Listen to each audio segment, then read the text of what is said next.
നമസ്കാരം, ഞാൻ RBT. എല്ലാവർക്കും നീതിദേവതയുടെ പുതിയൊരു അധ്യായത്തിലേക്ക് സ്വാഗതം. നമ്മൾ ഏറ്റവും അധികം കേട്ടിട്ടുള്ള ഒരു വകുപ്പാണ് സെക്ഷൻ 420. സാധാരണ ഫിലിംസിലൊക്കെ കള്ളന്മാരെയൊക്കെ വിളിക്കുന്നത് 420 എന്നാണ്. പക്ഷേ ആക്ച്വലി 420 എന്ന വകുപ്പ് ചീറ്റിങ്ങിൽ ഉൾപ്പെടുന്നതാണ്.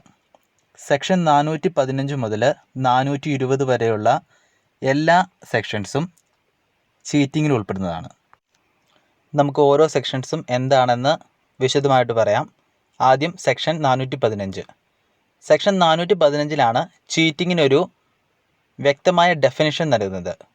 അതിനൊരു ഇല്ലുസ്ട്രേഷൻ നൽകുന്നതും സെക്ഷൻ 450 തന്നെയാണ്. ശരിക്കും IPCയുടെ ഇന്ത്യൻ പീനൽ കോഡിൻ്റെ ഒരു ഏറ്റവും വലിയ പ്രത്യേകതയാണിത്. അതായത് ഒരു ക്രൈം അതെന്താണ് എന്ന് വ്യക്തമായ IPCയിൽ ഡിഫൈൻ ചെയ്തിട്ടുണ്ട്. എന്തൊക്കെയാണ് ആ ക്രൈമിൽ ഉൾപ്പെടുന്നത്, എന്തൊക്കെയാണ് ആ ക്രൈമിൻ്റെ എക്സെപ്ഷൻസ്, ഇതെല്ലാം IPCയിൽ വളരെ വ്യക്തമായിട്ട് പറയുന്നുണ്ട്. സെക്ഷൻ 450 ചീറ്റിങ്ങിൻ്റെ ഡെഫിനിഷനും അതിൻ്റെ ഇല്ലുസ്ട്രേഷൻസുമാണ് പറയുന്നത്. ചീറ്റിങ്ങിൻ്റെ ഡെഫിനിഷൻ എന്ന് പറയുന്നത് whoever by deceiving any person fraudulently or dishonestly induces the person so deceived to deliver any property to any person or to consent that any person shall retain any property or intentionally induces the person so deceived to do or omit to do anything which he would not do or omit if he were not so deceived, and which act or omission causes or is likely to cause damage or harm to that person in body, mind, reputation or property is said to cheat. ഇതിൻ്റെ Malayalam meaning എന്താണെന്ന് വെച്ചിട്ടുണ്ടെങ്കിൽ A, B എന്ന് പറഞ്ഞ രണ്ട് വ്യക്തികൾ, ഇത് സിമ്പിളായിട്ട് മനസ്സിലാക്കാൻ വേണ്ടി പറയുന്നതാണ്. രണ്ട് വ്യക്തികളുണ്ട്, A, B. A എന്ന വ്യക്തിയാണ് ക്രൈം ചെയ്തിരിക്കുന്നത്, B ആണ് അതിൻ്റെ ആഫ്റ്റർ എഫക്റ്റ് അനുഭവിച്ച ആൾ, അതായത് ഇര B ആണ്. ഇതിൽ A എന്ന് പറഞ്ഞ വ്യക്തിയുടെ ഇൻഫ്ലുവൻസ് മൂലം B എന്തെങ്കിലും ഒരു പ്രവൃത്തി ചെയ്യുകയോ അല്ലെങ്കിൽ ചെയ്യേണ്ട ഒരു പ്രവൃത്തി ചെയ്യാതിരിക്കുകയോ ചെയ്തു. അതുമൂലം Bക്ക് മാനസികമായോ ശാരീരികമായോ Bയുടെ പ്രശസ്തിക്കോ സ്വത്തിനോ ഡാമേജ് പറ്റിയിട്ടുണ്ടെങ്കിൽ അവിടെ ചീറ്റിംഗ് നടന്നു എന്ന് പറയാം. ഇതാണ് സിമ്പിളായിട്ട് ചീറ്റിങ്ങിനുള്ളൊരു ഡെഫിനിഷൻ. ഇതിന് കുറച്ച് ഇല്ലുസ്ട്രേഷൻസ് ഇതിൻ്റെ അകത്ത് പറയുന്നുണ്ട് IPCക്കകത്ത്.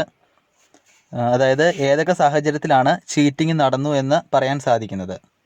അതിൽ ഫസ്റ്റ് വൺ എന്ന് പറയുന്നത്, ഞാൻ അതിൻ്റെ ഇംഗ്ലീഷ് ഇത് വായിക്കുന്നില്ല, അത് ഞാൻ ജസ്റ്റ് സ്ക്രീനിൽ കാണിക്കുന്നുണ്ട്. എന്താണ് അതുകൊണ്ട് ഉദ്ദേശിക്കുന്നതെന്ന് മാത്രം പറയാം.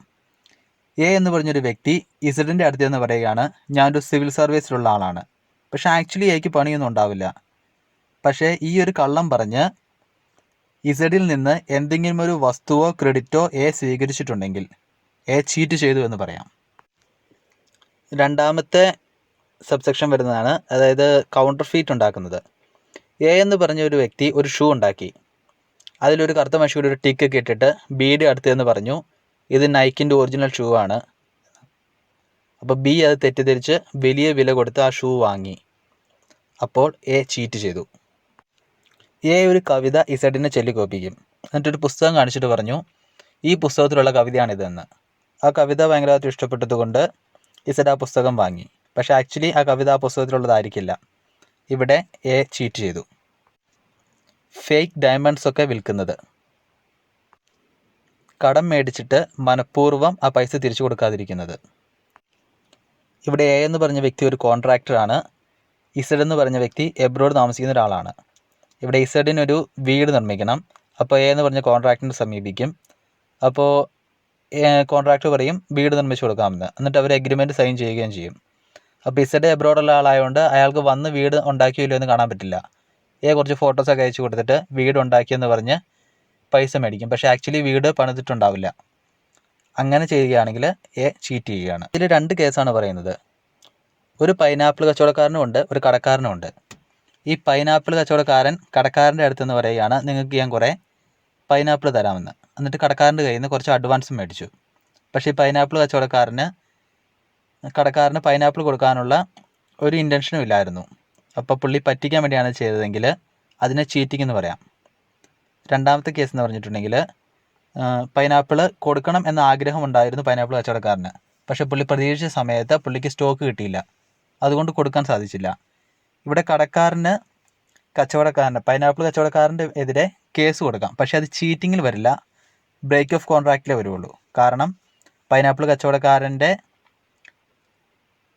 ഇൻറ്റൻഷൻ പുള്ളിയെ ചതിക്കുക എന്നുള്ളതായിരുന്നില്ല. അതുകൊണ്ട് സെക്ഷൻ 450 ഇത്രയാണ് വരുന്നത്. അടുത്തത് സെക്ഷൻ 416 ചീറ്റിംഗ് ബൈ പേഴ്സണേഷൻ എന്ന് വെച്ചാൽ ആൾമാറാട്ടം. ജീവിച്ചിരിക്കുന്നതോ മരിച്ചതോ ആയ ആളാണെന്ന് തെറ്റിദ്ധരിപ്പിച്ച് മറ്റുള്ളവരിൽ നിന്ന് എന്തെങ്കിലും ഒരു സർവീസോ പ്രതിഫലമോ മേടിക്കുക, അതുവഴി മറ്റുള്ളവരെ ചതിക്കുക. അതാണ് ഈ സെക്ഷനിൽ വരുന്നത്. 417 മുതൽ 420 വരെയുള്ള സെക്ഷൻസിൽ ചീറ്റിങ്ങിനുള്ള പണിഷ്മെൻറ്റ്സ് ആണ് പറയുന്നത്. സെക്ഷൻ 417 സാധാരണ ഒരു ചീറ്റിംഗ് ആണെങ്കിൽ 1 വർഷം വരെ തടവോ പിഴയോ അല്ലെങ്കിൽ രണ്ടും കൂടിയോ ലഭിക്കാവുന്ന ഒരു കുറ്റമാണ്. 418 പറയുന്നത് ഒരു ലീഗൽ കോൺട്രാക്റ്റ് അല്ലെങ്കിൽ നിയമം മൂലം പരിരക്ഷിക്കപ്പെട്ട ഒരു വ്യക്തിയെയാണ് ചീറ്റ് ചെയ്യുന്നതെങ്കിൽ 3 വർഷം വരെ തടവോ പിഴയോ അല്ലെങ്കിൽ രണ്ടും കൂടിയോ ലഭിക്കാം. സെക്ഷൻ 419 ആൾമാറാട്ടത്തിനുള്ള ശിക്ഷ പറയുന്നത്. 3 വർഷം വരെ തടവോ പിഴയോ രണ്ടും കൂടിയോ ലഭിക്കാവുന്ന കുറ്റമാണത്. സെക്ഷൻ 420 നമ്മൾ ഏറ്റവും അധികം കേട്ടിട്ടുള്ളതും ഇതിൽ ഏറ്റവും ഇമ്പോർട്ടൻ്റ് ആയിട്ടുള്ളതുമായ സെക്ഷൻ. സെക്ഷൻ 420 എന്ന് പറയുന്നത് cheating and dishonestly inducing delivery of property, വഞ്ചനയും സത്യസന്ധപരമല്ലാതെ വസ്തുക്കൾ കൈമാറാൻ പ്രേരിപ്പിക്കുന്നതും. അതിൻ്റെ ഡെഫിനിഷൻ എന്താണെന്ന് വെച്ചിട്ടുണ്ടെങ്കിൽ, എന്തെങ്കിലും ഒരു വസ്തു അല്ലെങ്കിൽ ഒരു വാല്യുബിൾ സെക്യൂരിറ്റി, ഒരു ഫിക്സഡ് ഡെപ്പോസിറ്റോ ബോണ്ടോ പോലത്തെ, അല്ലെങ്കിൽ ഒരു വാല്യുബിൾ സെക്യൂരിറ്റിയായി മാറാൻ സാധിക്കുന്ന രേഖ, അത് ഭാഗികമായോ പൂർണ്ണമായോ കൈമാറാൻ പ്രേരിപ്പിക്കുകയോ നശിപ്പിക്കുകയോ നിർമ്മിക്കുകയോ മാറ്റം വരുത്തുകയോ ചെയ്തിട്ടുണ്ടെങ്കിൽ അത് 7 വർഷം വരെ തടവോ പിഴയോ അല്ലെങ്കിൽ രണ്ടും കൂടിയോ ലഭിക്കാവുന്ന കുറ്റമാണ്. അതാണ് സെക്ഷൻ 420 പറയുന്നത്. ഇപ്പം നമുക്ക് ഉണ്ടാക്കുന്ന ഒരു ഡൗട്ട് എന്ന് വെച്ചിട്ടുണ്ടെങ്കിൽ, നമ്മൾ കോടതിയിൽ ഒരാൾ നമ്മളെ വഞ്ചിച്ചു എന്ന് പ്രൂവ് ചെയ്യുന്നത് എങ്ങനെയാണെന്നായിരിക്കും. ഒരാൾ നമ്മളെ ചതിച്ചു എന്ന് പ്രൂവ് ചെയ്യാൻ നമുക്ക് 3 കാര്യങ്ങളാണ് കോടതിയിൽ പ്രൂവ് ചെയ്യേണ്ടത്. First one, you have to prove that there was an intention to cheat at the time of making misrepresentation. അതായത് തുടക്കത്തിൽ തന്നെ വഞ്ചിക്കാനായിരുന്നു അയാളുടെ തീരുമാനം. സെക്കൻഡ് തിങ് എന്ന് പറയുന്നത്, this fact is to be proved on the basis of all the subsequent conduct as acts and omissions of the accused. അതായത് കുറ്റാരോപിതൻ്റെ എല്ലാ പ്രവൃത്തികളും ഒമിഷൻസും എന്ന് വെച്ചാൽ അയാൾ എന്തെങ്കിലും ഒരു കാര്യം അയാൾ ചെയ്യാതിരുന്നിട്ടുണ്ടെങ്കിൽ അതും എല്ലാം ചീറ്റിങ്ങിന് വേണ്ടി ആയിരുന്നു എന്ന് നമ്മൾ പ്രൂവ് ചെയ്യണം.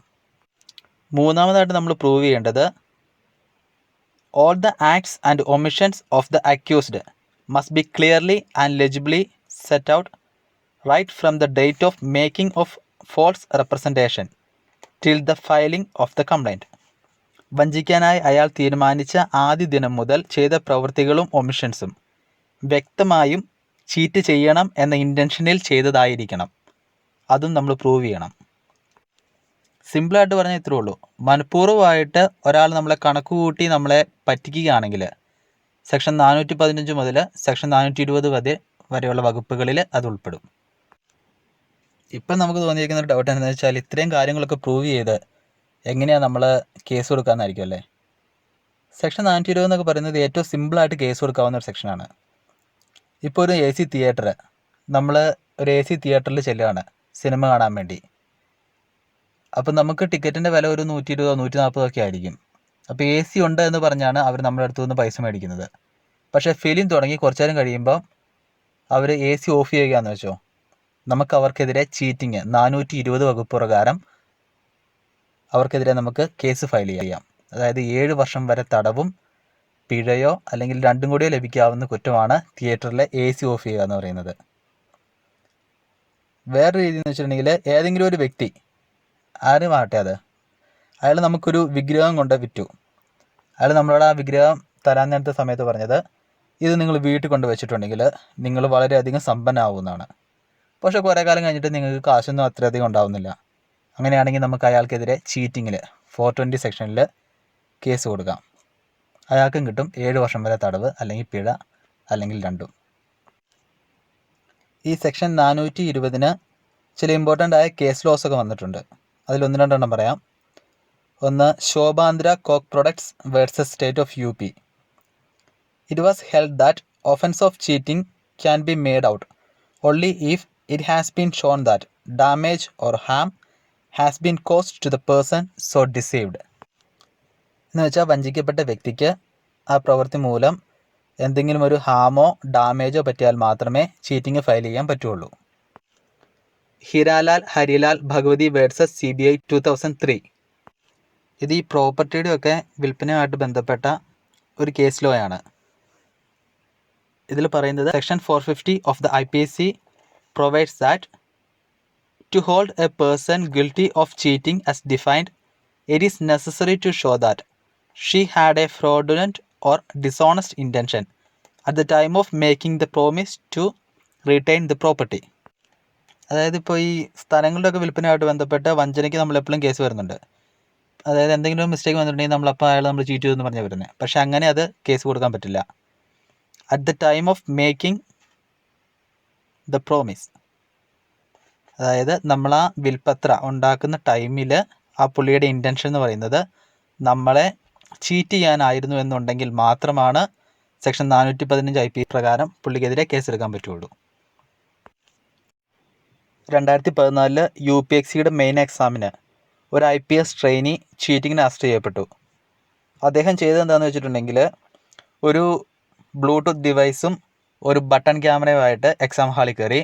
അദ്ദേഹത്തിൻ്റെ ഭാര്യ പുറത്തിരുന്ന് അദ്ദേഹത്തിന് ഉത്തരം പറഞ്ഞു കൊടുത്തു. അദ്ദേഹം അത് ഉത്തരം എഴുതുകയും ചെയ്തു. അവർ രണ്ടുപേരെയും 420 വകുപ്പ് പ്രകാരമാണ് കുറ്റം ചുമത്തിയിരിക്കുന്നത്.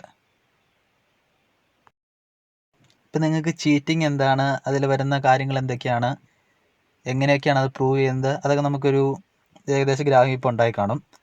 സെക്ഷൻ 415 മുതൽ 420 വരെ ചീറ്റിംഗ് ആണ്. അതിൽ 420 ആണ് മെയിനായിട്ടുള്ളത്. 7 വർഷം വരെ തടവും പിഴയും കിട്ടാവുന്ന ഒരു കുറ്റമാണ്. ആരെയും വഞ്ചിക്കാതിരിക്കുക. അത് നിയമപരമായി മാത്രമല്ല മാനസികമായും വലിയൊരു തെറ്റാണ്. പിന്നെ നിങ്ങൾക്ക് ഈ ചാനൽ ഇഷ്ടപ്പെട്ടുവെങ്കിൽ നിങ്ങൾ സബ്സ്ക്രൈബ് ചെയ്യുക, ലൈക്ക് ചെയ്യുക, ബെല്ലൈക്കൻ പ്രസ് ചെയ്യാൻ മറക്കരുത്. നിങ്ങൾക്ക് എന്തെങ്കിലും ഒരു നിയമവശങ്ങളൊക്കെ ആവശ്യമുണ്ടെങ്കിൽ ഏതെങ്കിലും ഒരു അഡ്വക്കേറ്റുമായിട്ട് ബന്ധപ്പെട്ട് അത് ചെയ്യുക. വീണ്ടും വേറൊരു നിയമവശവുമായി കാണുന്നത് വരെ it's RBT signing out from നീതി ദേവത. 1000 കുറ്റവാളികൾ രക്ഷപ്പെട്ടാലും ഒരു നിരപരാധി പോലും ശിക്ഷിക്കപ്പെടരുത്.